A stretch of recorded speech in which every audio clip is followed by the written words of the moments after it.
નમસ્કાર બાળકો, આજનો લેક્ચર એ કોસેલના અભિગમ પર આધારિત હતો. આપણે ગયા લેક્ચરમાં વાત કરી હતી કે રાસાયણિક બંધન માટેના પ્રથમ સમજૂતી, ઇલેક્ટ્રોનના આધારે સમજૂતી કોસેલ અને લુઈસે આપી.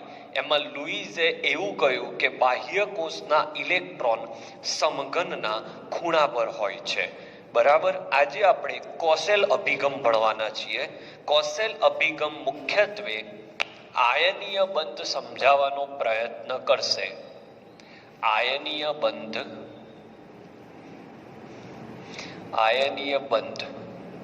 સમજાવવાનો પ્રયત્ન કરશે. એને બહુ સિમ્પલ વાત કરી કે સમૂહ 17 હેલોજન તત્વો કે જે કયા હેલોજન તત્વો એટલે F, Cl, Br અને I, અને સમૂહ 1 આલ્કલી તત્વો, આલ્કલી ધાતુ તત્વો એટલે કોણ? લિથિયમ, સોડિયમ, પોટેશિયમ વગેરે એ નિષ્ક્રિય વાયુથી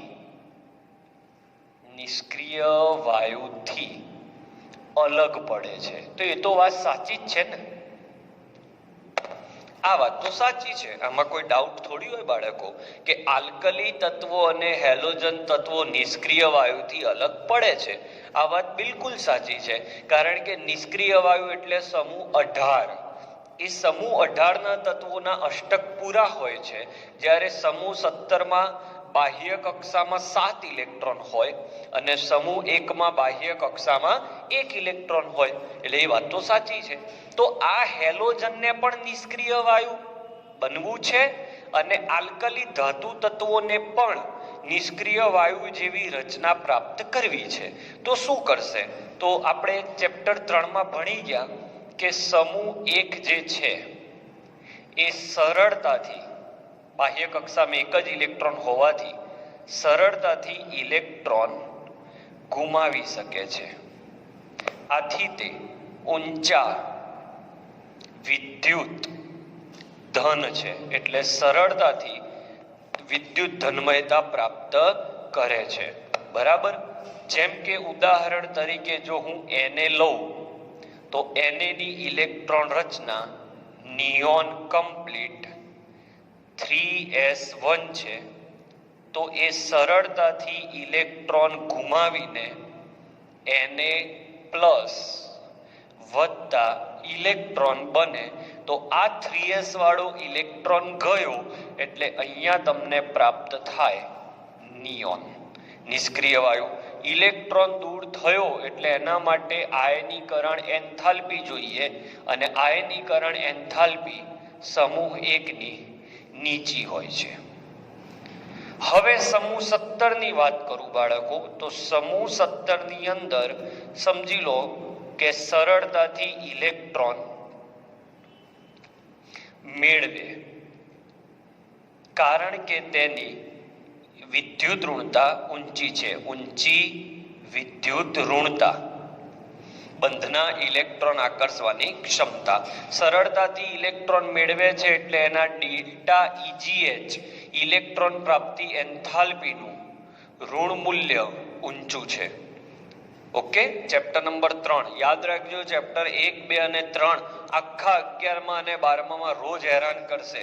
વિદ્યુત ઋણતા અને EGH અલગ વસ્તુ છે. વિદ્યુત ઋણતા એ બંધના ઇલેક્ટ્રોનને આકર્ષે છે, જ્યારે EGH એ બાહ્ય ઇલેક્ટ્રોનને પોતાની તરફ આકર્ષે. આ નક્કી કરવા નિરપેક્ષ મૂલ્ય હોય, અન્ય તત્વની જરૂર ના પડે, આના માટે જરૂર પડે.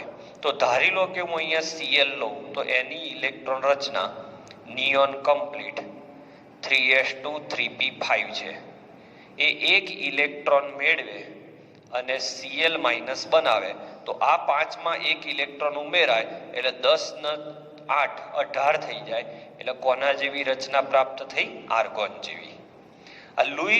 કોસેલનું માનવું છે કે ઊંચા વિદ્યુત ધનમય તત્વો કે જે સરળતાથી ઇલેક્ટ્રોન ઘુમાવી શકે છે એ ધનાયન સરળતાથી બની જાય, અને ઊંચા વિદ્યુત ઋણ તત્વો કે જેમાં ઇલેક્ટ્રોન સરળતાથી ઉમેરી શકાતા હોય છે, જેની ઇલેક્ટ્રોન પ્રાપ્તિ એન્થાલ્પીનું ઋણ મૂલ્ય ઊંચું હોય છે, એટલે સરળતાથી ઇલેક્ટ્રોન મેળવતા હોય તે ઇલેક્ટ્રોન મેળવીને ઋણાયન બને છે.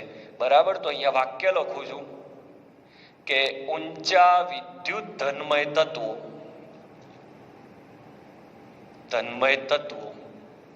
ઇલેક્ટ્રોન ઘુમાવી અને ઊંચા વિદ્યુત ઋણ તત્વો ઇલેક્ટ્રોન મેળવી અનુક્રમે, એટલે પહેલો કોણ?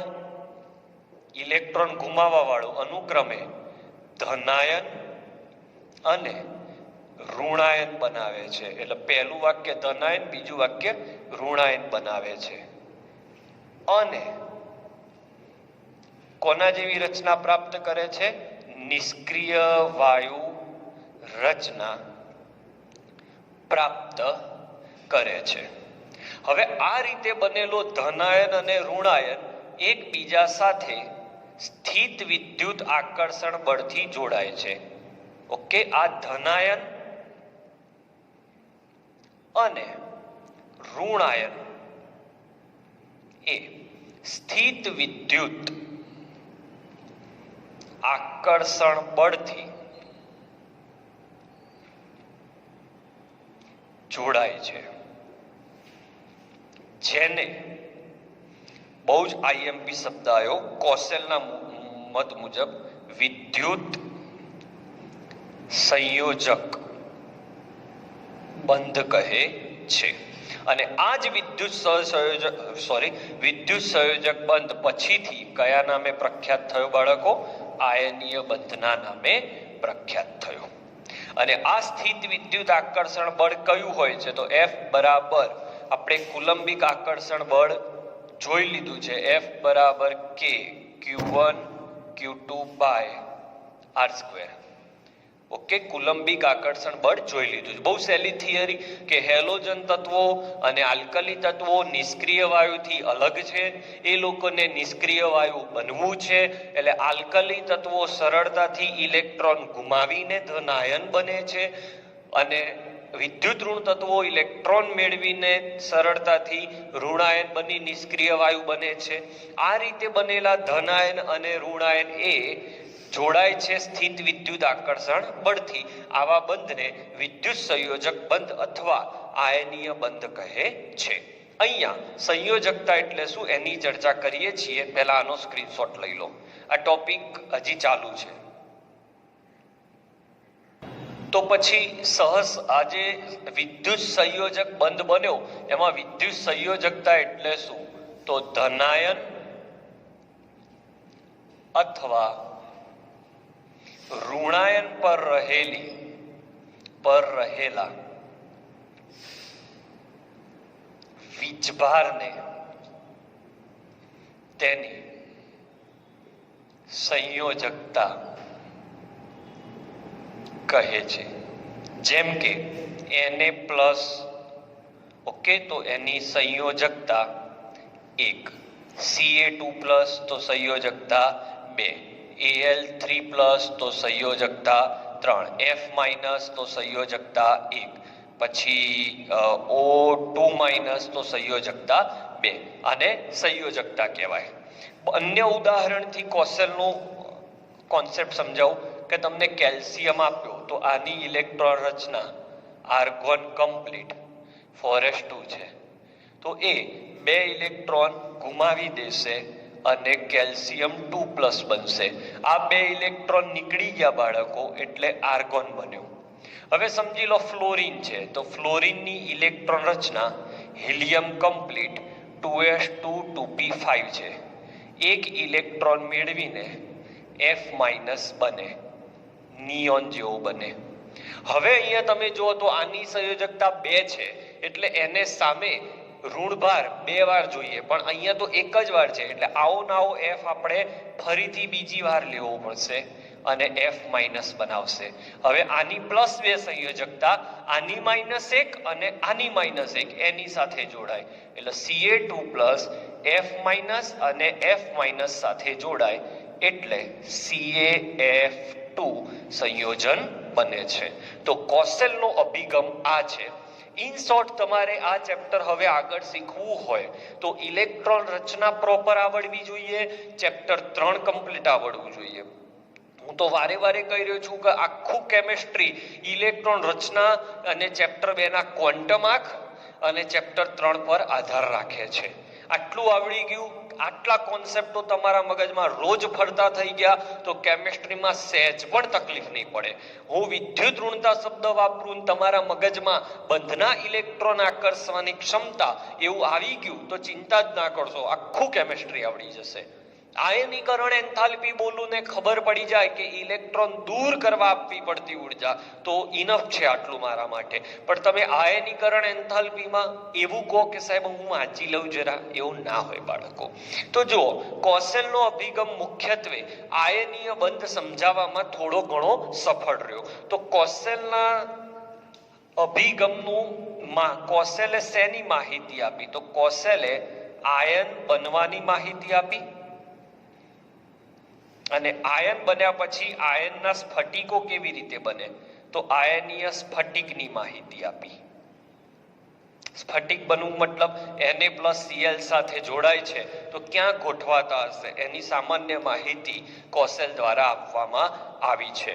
ઓકે, તો આ સાથે ટોપિક નંબર 2 કોસેલનો અભિગમ રાસાયણિક બંધ માટે પૂરો થયો, જે આયનીય બંધ સમજાવવા માટે ખૂબ જ આગળ જઈને ઉપયોગી નીકળ્યો. આ જ થિયરી ફરીવાર આવશે આયનીય બંધ સ્વરૂપમાં. ઓકે, તો સ્ક્રીનશોટ લઈ લો આનો. તો બાળકો હવે બે વાત ઉપર તમે એકદમ ક્લિયર રહો કે સહસંયોજક બંધ ક્યારે બને અને આયનીય બંધ ક્યારે બને. એકદમ કોમન તફાવત તમારી સામે મૂકું છું. સહસંયોજક બંધ અને આયનીય બંધનો એકદમ કોમન તફાવત જે લગભગ વાર સાચો પડી જ જાય કે જ્યારે વિદ્યુત ઋણતાનો તફાવત, આ ખાલી તમારે લખી રાખવાનું છે, તફાવત વધુ હોય તો એવા તત્વો ના પરમાણુ એકબીજા સાથે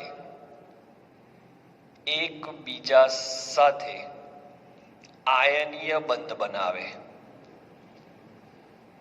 વિદ્યુત ઋણતાનો તફાવત વધારેનો મતલબ શું કે એક તત્વ ડાબી બાજુથી લો આવર્ત કોષ્ટકના અને એક તત્વ જમણી બાજુથી લો આવર્ત કોષ્ટકના, તો વિદ્યુત ઋણતાનો તફાવત વધારે હોય કારણ કે ડાબેથી જમણે જતા વિદ્યુત ઋણતા વધતી હોય છે, ઇલેક્ટ્રોનેગેટિવિટી વધતી હોય છે. પરંતુ જો વિદ્યુત ઋણતાનો તફાવત ઓછો હોય